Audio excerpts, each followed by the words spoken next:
Gold, trusted gold buyers. మీరు తాకట్టు పెట్టిన బంగారాన్ని విడిపించి ఈ రోజు ఉన్న మార్కెట్ ధరకు కొనబడను. ఓకేరా బాయ్. సరేరా బాయ్.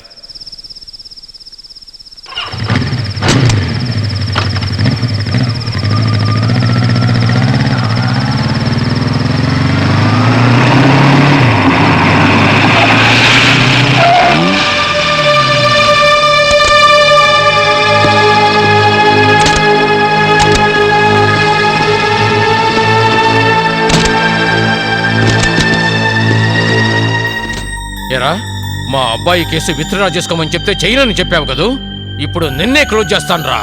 రాయ్, పట్టుకోండి రావండి.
జయదేవ గారి పాత హిట్ సాంగ్స్ ఉన్నాయా? ఉన్నాయండి.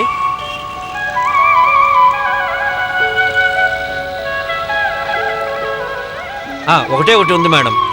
ఇవ్వండి. నాన్న, నేను రేపు అమ్మని చూడ్డానికి వెళ్తున్నాను.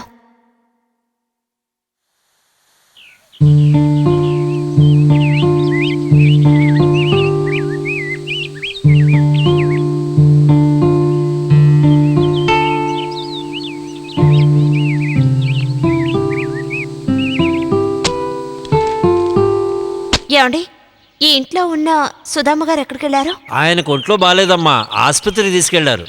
ఏ హాస్పిటల్కి? నాకు తెలియదమ్మా. తెలియలేదని మనం ఎలా ఊరుకుంటాం నాన్న? మరి మనం ఇంకేం చేయగలమమ్మా? అతను ఏ ఊళ్ళో ఏ హాస్పిటల్లో ఉన్నాడో మనం ఎలా కనిపెట్టగలం? నేను కూడా సాధ్యమైనంత వరకు అతనికి తెలిసిన వాళ్ళందరినీ అడిగి చూశాను.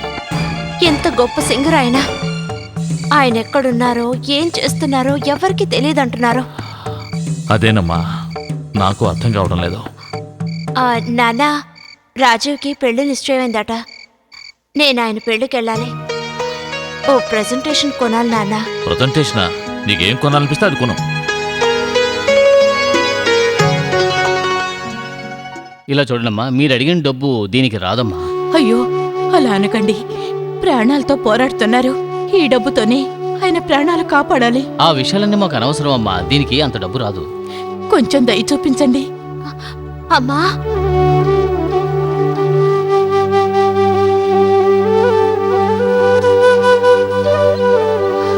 దాన్ని నమ్మొద్దు. నువ్వు నాతో రా. వద్దమ్మా. అమ్మా, ఇలా చూడు, ఇది ఆర్గ్యూ చేసే సమయం కాదు. ఇంకేం మాట్లాడకుండా నువ్వు నాతో రా.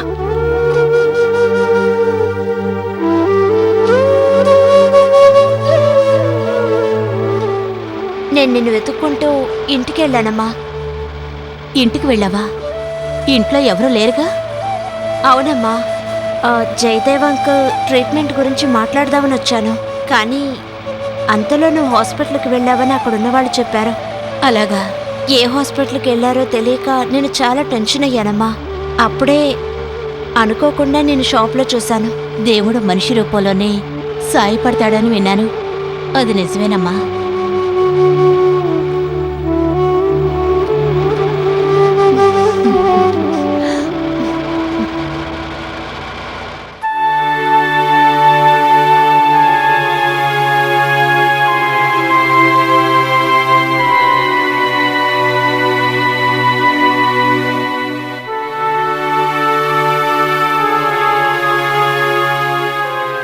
నిద్రపోతున్నారు. గట్టిగా మాట్లాడుకో, నిద్రపోనివ్వు. ఎవరు? ఏమండి, ఎవరొచ్చారో చూడండి. నా కూతురు. ఎలా ఉన్నావమ్మా? నేను చేసిన తప్పుని క్షమించానని చెప్పడానికి వచ్చావమ్మా. చాలా సంతోషం. మంచి చెడుల గురించి ఆలోచించే వయసు నాకు లేదు. కానీ ఒకటి బాగా అర్థమైంది. పగలు ప్రతీకారాలు తీర్చుకోవడానికి కాదు ఈ జీవితం. ఇలా చూడమ్మా, నువ్విలా మాట్లాడుతుంటే నాకెంత సంతోషంగా ఉందో తెలుసా? నేను తప్పు చేశానా అని నాలో నేనే కుమిలిపోయేవాణ్ణి. చెయ్యని తప్పుకి ఒక్కోసారి శిక్ష అనుభవించాల్సి వస్తుంది. నువ్వే తప్పు చేయలేదు కదమ్మా. అదంతా ఇప్పుడెందుకులేమ్మా. నువ్వు నాకు సహాయం చేయాలమ్మా. మీ నాన్నగారిని కలవడానికి నువ్వే ఎలాగైనా ఏర్పాటు చేయాలి. మీకు మంచి ట్రీట్మెంట్ ఇప్పించమని నాన్నగారు ఇక్కడికి పంపించారు. ఇక్కడ జరిగిందంతా వెంటనే వెళ్ళి నాన్నతో చెప్పాలి.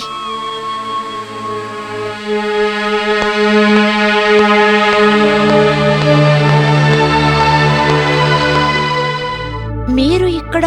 విధి చాలా బలీయమైందమ్మా. రాజుకి యాక్సిడెంట్ జరిగింది. యాక్సిడెంటా? ఎలా జరిగింది?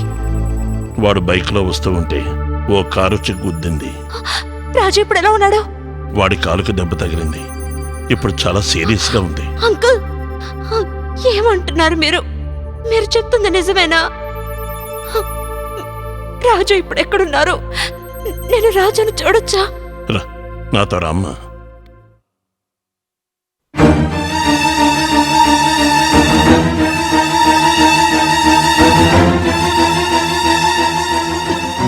రాజు, రాజు, నువ్వేం దిగులు పడకు. నీకేం కాదు, త్వరగా నయమైపోతుంది. రాణి, నా జీవితం అయిపోయింది. అలా మాట్లాడుకు రాజు. ఇక మీదటంతా మంచి జరుగుతుంది అనుకో. బాధగా ఉంది. ఒక్క కాళ్ళతో బతికే కన్నా చావడమే మేలనిపిస్తోంది. ఏంటి రాజు ఇది? చిన్న పిల్లాళ్ళ. నా పరిస్థితి నీకు తెలీదు. సరే, వదిలేసి. రాజు, విరక్తిగా మాట్లాడుకో. దేవుడి నిర్ణయాన్ని మనం మార్చగలమా చెప్పు. అంకుల్, డాక్టర్ ఇప్పుడు రాజు పరిస్థితి ఎలా ఉందన్నారు? గాయాలు పూర్తిగా నయమయ్యే వరకు ఇక్కడే ఉండాలని డాక్టర్ గారు చెప్పారు.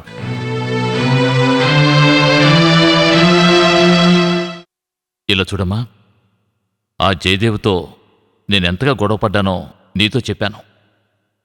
అటువంటప్పుడు ఇటువంటి పరిస్థితిలో ఆయన మొహం ఎలా చూడాలో నాకు అర్థం కావడం లేదు. నా కోసం ఒక్కసారి జయదేవ్ గారిని కలిసి రండి నాన్న. రండి, కూర్చోండి. ఇప్పుడు ఎలా ఉంది? ఏ మార్పు లేదు. ఇక నేను జీవించడానికి అవకాశం లేదనుకుంటాను. అలా మాట్లాడకండి. ఆపరేషన్ చేస్తే నయమవుతుందని డాక్టర్ గారు చెప్పారు కదా. సుధా, నువ్వు కాస్త బయటికి వెళ్ళు. నేను ఈయనతో కొంచెం మాట్లాడాలి. సరే, నేను బయటే వెయిట్ చేస్తాను.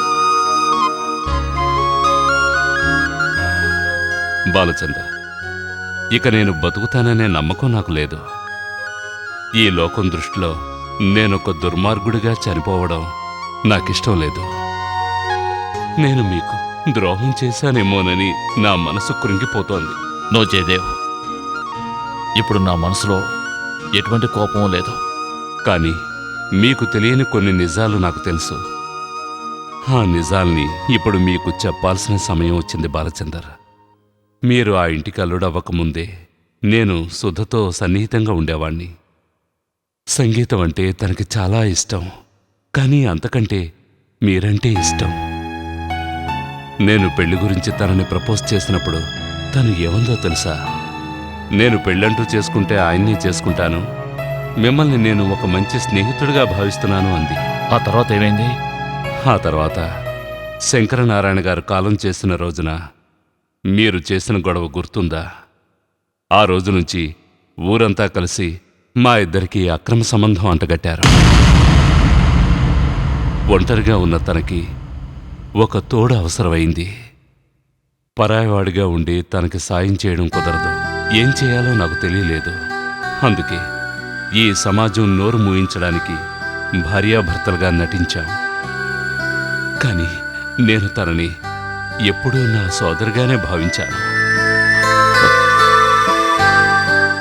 జయదేవ్, మీరు చెప్పేది? నేను చెప్పేదంతా నిజం. ఇన్నాళ్ళు నేను తనకు తోడుగా ఉండేవాణ్ణి, కానీ నేను మంచాన పడిన దగ్గర నుంచి తను నాకు తోడుగా ఉండి సాయం చేస్తోంది. నా కోసం తను చాలా కష్టపడుతోంది. ఎన్ని జన్మలెత్తినా తను చేసిన సహాయానికి నేను రుణం తీర్చుకోలేను. నాదో చిన్న కోరిక బాలచందర్. నేను చనిపోయేలోగా నా కోరిక తీరుస్తారా? మీరు తీరుస్తారని ఆశిస్తున్నాను. నేను చనిపోయాక సుధ అనాథగా మిగిలిపోకూడదు. తనకి తోడుగా ఉంటానని నాకు మాటివ్వండి. జయదేవ్, మీకేమీ కాదు, నాకు పూర్తి నమ్మకం ఉంది. అయినా కూడా మీ సంతోషం కోసం నేను మీకు మాటిస్తున్నాను, సుధ అనాథ అవ్వదు.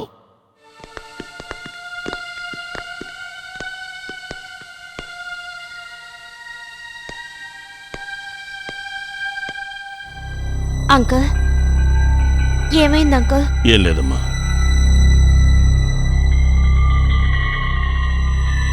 రాజు, రాణి, రాజు, ఏమైంది నీకు? ఎందుకు అదోలా ఉన్నా? నిర్మల వాళ్ళు ఇక్కడికి వచ్చారు. పెళ్లి క్యాన్సిల్ చేశామని చెప్పారు. ఒంటి కాలితో ఉన్న నాకిచ్చి తన కూతుర్ని పెళ్లి చేయనని నిర్మోహమాటంగా చెప్పేశారు.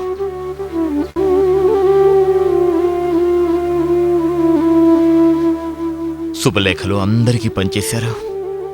ఇక పైన నా ముఖాన్ని ఎవరికైనా ఎలా చూపించగలుగుతాను? నీకు చేసిన ద్రోహానికి ఆ దేవుడే శిక్ష విధించాడు. ఇకపై నేను ఒంటరివాణ్ణి. నన్ను క్షమించు రాణి. నువ్వెక్కడిచి వెళ్ళిపో. ఎందుకు ఇలా విరక్తిగా మాట్లాడుతున్నావు రాజు? రాణి, ఇక నాకు ఎవరున్నారు? ఇలా మాట్లాడుకు రాజు. నీకు నేను లేనా? రాణి, నువ్వేమంటున్నావు?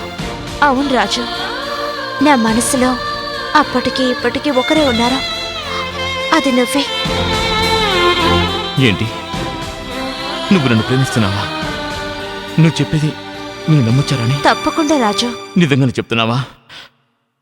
మనకి పెళ్లి జరుగుతుందంటావా? తప్పకుండా పెళ్లి చేసుకుంటాను. రాణి, నీ విశాల హృదయం ముందు నేనేమీ కాను. రాణి, నీకు నేను ఎంత ద్రోహం చేశాను. మీరు అంగీకరిస్తే మీకు నిశ్చయమైన అదే ముహూర్తానికి మన పెళ్లి జరుగుతుంది. రాణి,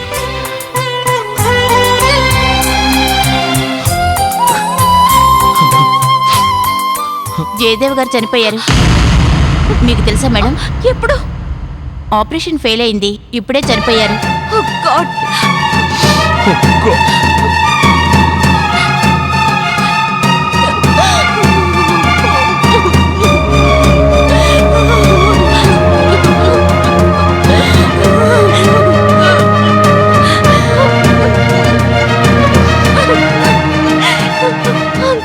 పదమ్మా.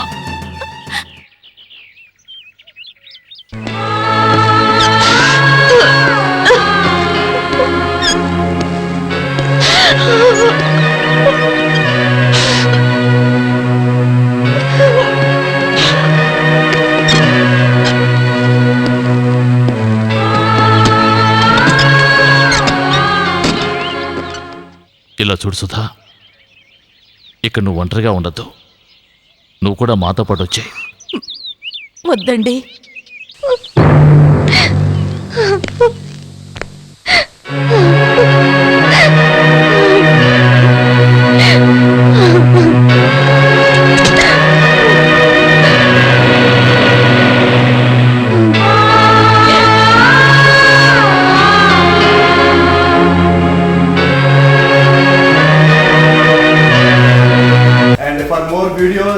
Please subscribe to iDream. Please subscribe to iDream. Please subscribe iDream. And please subscribe to iDream. For more videos, subscribe to iDream. Please like, share and subscribe to the channel. Congratulations iDream. Subscribe to iDream. Subscribe to iDream. So subscribe to iDream Media. iDream కి iDream team అందరికి huge congratulations. Please subscribe iDream Media. Please subscribe to iDream. Subscribe iDream. Please subscribe to iDream. iDream అంటే నా కళల channel subscribe చేసుకున్న నోరు తిరుగుతలేదు. మీరైతే గంట గుర్తు కొట్టండి. For more such videos, please subscribe to iDream. Subscribe to iDream. Please subscribe to iDream. Please subscribe iDream media. Please do subscribe to iDream. Please subscribe to iDream media. For best entertainment and information, please subscribe iDream. And don't forget to subscribe to iDream.